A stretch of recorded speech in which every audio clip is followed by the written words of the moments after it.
Pour le voyageur désireux de s'arrêter au gré de ses fantaisies, la pirogue est sans aucun doute le meilleur moyen pour pénétrer au cœur des régions isolées et par la même occasion de tester vos capacités de résistance, mais aussi et surtout votre sens de la débrouillardise.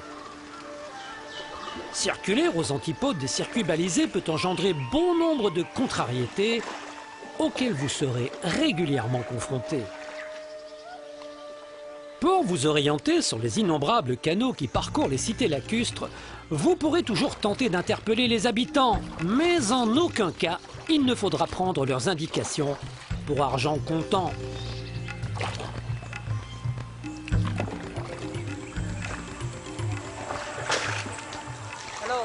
Hello, vous savez où je peux trouver un houseboat, un hôtel flottant, quoi? Dans quelle direction?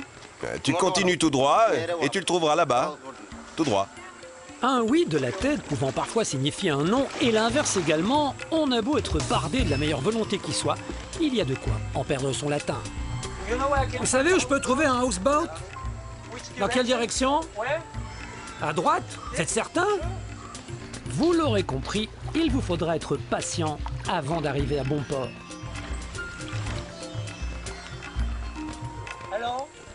Hello. Vous avez une chambre pour moi? Vous n'avez pas de chambre?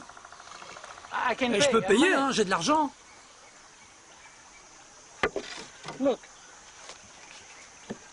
Je peux vous donner 1, 2, 3, 300 pour une nuit.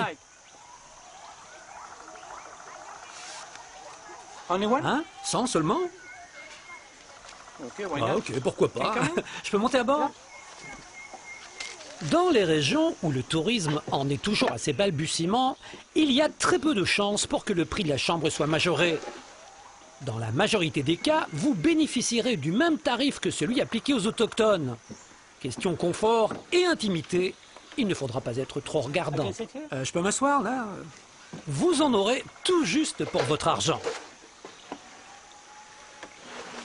Ouah, qu'est-ce qu'il fait chaud. C'est ici ma chambre? Comme dans la majorité des houseboats, une seule pièce fait office de salon, de cuisine et de dortoir où l'on s'entasse pour passer la nuit. À l'étranger, l'eau de boisson est une source de contamination fréquente. Alors au risque d'être momentanément déshydraté ou de choquer votre hôte, faites-vous toujours préciser la provenance du précieux liquide. Elle est potable, l'eau?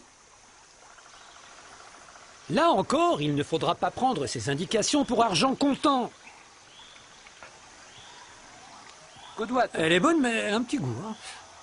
D'autant plus que dans ces régions isolées, l'eau du robinet n'a pas encore fait son apparition.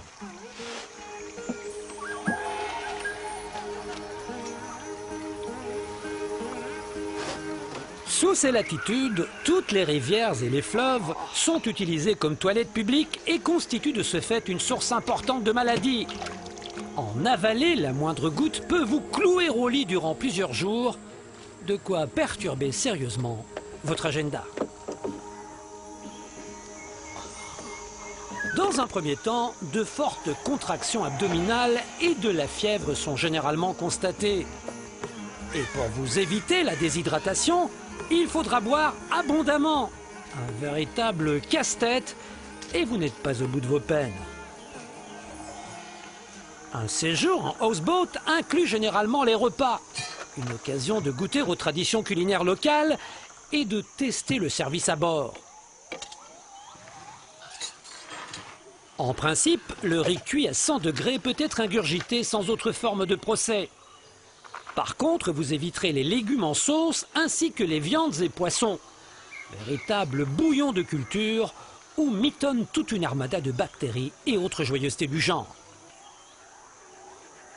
C'est pour moi?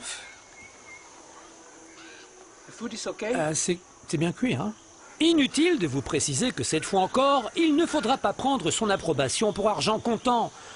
D'autant plus que de vous voir affaibli le met particulièrement mal à l'aise. Sous ces latitudes, le gaspillage n'est pas de mise et un plat entamé doit entièrement être consommé à une exception près. Ah, pardon, où sont les toilettes? Et le papier, s'il vous plaît. Merci. Les houseboats étant rarement pourvus de sanitaires, il suffira de vous laisser guider par vos narines pour trouver le petit endroit.